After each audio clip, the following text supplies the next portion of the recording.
मोहन भागवत जी से मैं पूछना चाहता हूं कि बताइए मोहन भागवत जी, पिछड़े या दलितों को कब आजादी मिलेगी?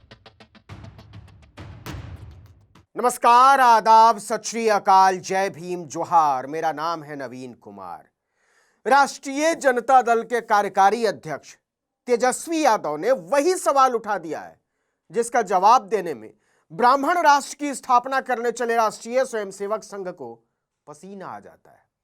उसके पास इस सवाल का कोई जवाब नहीं है कि 100 साल के इतिहास में एक राजपूत को छोड़कर आज तक संघियों को कोई गैर ब्राह्मण सरसंघ चालक क्यों नहीं मिला, और ब्राह्मणों में भी केवल चित्पावन ब्राह्मण अपनी टॉप पोस्ट के लिए संघी दूसरे गोत्र के ब्राह्मणों को भी अछूती मानते। आरएसएस का प्रमुख कब पिछड़ा और दलित समाज का भी होगा या आदिवासी समाज का होगा, इसका जवाब दीजिए। कहां से देंगे जवाब? होगा तब न देंगे।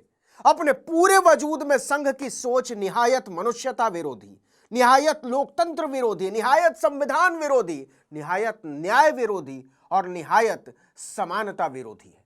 संघी बोलेंगे क्या?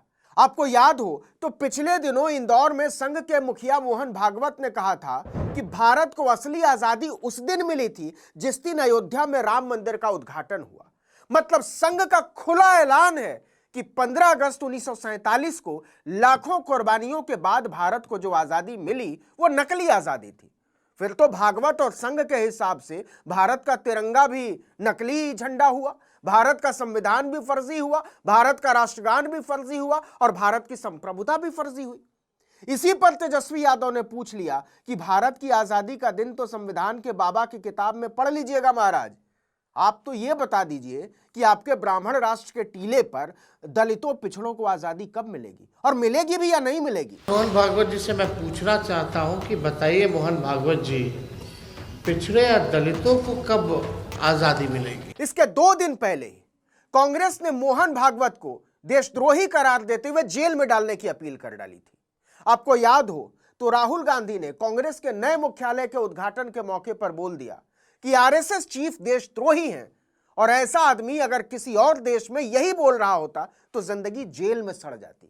Mohan Bhagwat has the audacity to inform the nation every 2 or 3 days what he thinks about the independent movement, what he thinks about the constitution.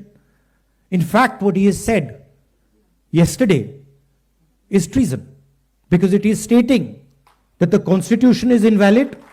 It is stating that everything, the fight against the British was invalid, and he has the audacity to say this publicly. In any other country, he would be arrested and tried. That is the fact. BJP इस पर बिलबिला उठी थी, लेकिन उसका विरोध रस्मी था। फिर भी पता नहीं क्यों कांग्रेस ने इतने बड़े मौके को गंवा दिया। उसने इस लड़ाई को छोड़ दिया, या आप कह सकते हैं कि भाजपा को, संघ को वॉकओवर दे दिया। लेकिन आरजेडी ने इसे लपक लिया और लगातार इस पर हमला बोलना जारी रखा। आरएसएस का प्रमुख कब पिछड़ा और दलित समाज का भी होगा या आदिवासी समाज का होगा, इसका जवाब दीजिए। आरएसएस का प्रमुख कब पिछड़ा और दलित समाज का भी होगा या आदिवासी समाज का होगा, इसका जवाब दीजिए। दरअसल मौका था जनता दल यू के राष्ट्रीय महासचिव मंगनी लाल मंडल का अपने समर्थकों के साथ राष्ट्रीय जनता दल की सदस्यता ग्रहण करने का। इस मौके पर नेता प्रतिपक्ष तेजस्वी प्रसाद यादव ने एक प्रेस कॉन्फ्रेंस को संबोधित करते हुए संघी पाखंड के परखच्चे उड़ाकर रख दिए। उन्होंने कहा कि देश के संविधान के ऊपर नागपुर का विधान नहीं चलेगा, नहीं चलेगा। इन लोगों के देश के आजादी में कोई कुर्बानी नहीं रहा। भाजपा, आरएसएस देश को तोड़ने का काम कर रहा है। संविधान के बदले ये लोग अपना नागपुरिया कानून लागू करना चाहते हैं। आपको बता दें कि बिहार में इसी साल विधानसभा के चुनाव होने हैं और सभी दलों ने अपनी अपनी ताकत झोंकनी शुरू कर दी है। जेडीयू और बीजेपी के बीच बदलते समीकरणों को देखते हुए आरजेडी और कांग्रेस ने भी मोर्चा संभाल लिया है। तेजस्वी यादव ने कहा कि बिहार में चुनाव आने वाले हैं। अमित शाह सहित सारे केंद्रीय मंत्री अब लगातार बिहार के दौरे करेंगे और बिहार में केंद्रीय एजेंसियां भी अपनी सक्रियता बढ़ाएंगी। नीतीश कुमार को जवाब देना चाहिए कि आपने बिहार को विशेष राज्य के दर्जे पर चुप्पी क्यों साध रखी है। और रही बात बिहार को विशेष पैकेज देने की, तो बिहार से ज्यादा तो गुजरात को मिल गया। आप कर क्या रहे हैं, ये समझ में नहीं आ रहा है। हम लोग जब तक राष्ट्रीय जनता दल है तब तक जो है इनके अन्याय को सहेगा नहीं, बल्कि इनका पुरजोर हम लोग जो है विरोध करने का काम करेंगे। तेजस्वी यादव ने कहा कि आज डबल इंजन की सरकार में सिर्फ हिंदू मुसलमान और नफरत की राजनीति की जा रही है।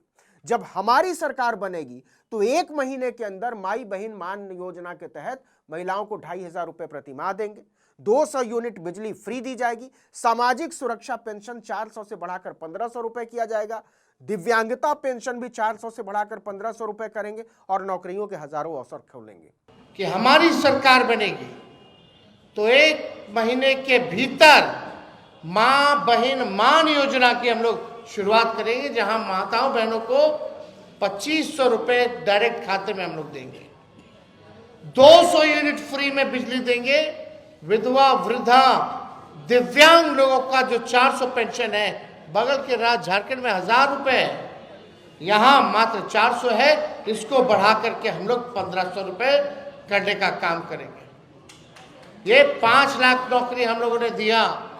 वही चाचा कहते थे कहाँ से लाएगा, अपने बाप के पास से पैसा लाएगा। हमने जो लकीर खींची है उसी के आगे पीछे ये लोग जो है बात कर रहे हैं। आज वही चाचा कहते 20 लाख नौकरी देंगे, पता नहीं कहाँ कितना दिया नहीं दिया, जब से सरकार गई एक भी नौकरी नहीं।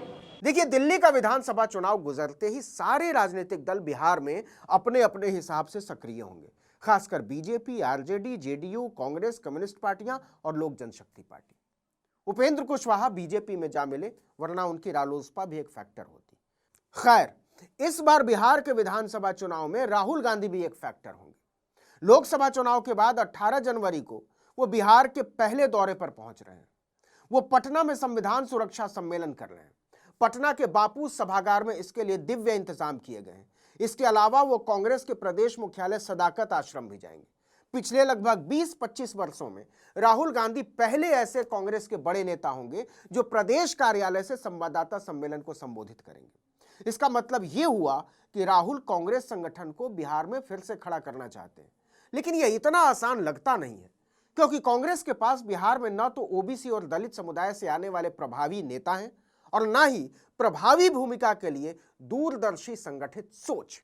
जो भी हो, लेकिन सबने मिलकर बिहार में एक बार फिर से मोहन भागवत के बयान को एक बड़ा मुद्दा तो बना ही दिया है और चुनाव में यह और बड़ा मुद्दा रहेगा कि देश को असली आजादी 1947 में नहीं 2024 में मिली। भाजपा अभी उनके बयान का बचाव जरूर कर रही है, लेकिन जैसे जैसे बिहार में चुनाव की सरगर्मी बढ़ेगी, भागवत के बयान का सिरदर्द भी भाजपा के लिए बढ़ेगा। इस वीडियो में इतना ही, लेकिन अगर आपने आर्टिकल 19 इंडिया को अब तक सब्सक्राइब नहीं किया है तो फौरन कर दीजिए, बेल आइकॉन दबाइए, घंटी जैसी आकृति लाइक कीजिए और कमेंट करके बताइए हमारा वीडियो आपको कैसा लगा। हमारा ट्विटर हैंडल है article19_India और मेरा ट्विटर हैंडल है नवीन जर्नलिस्ट। नमस्कार।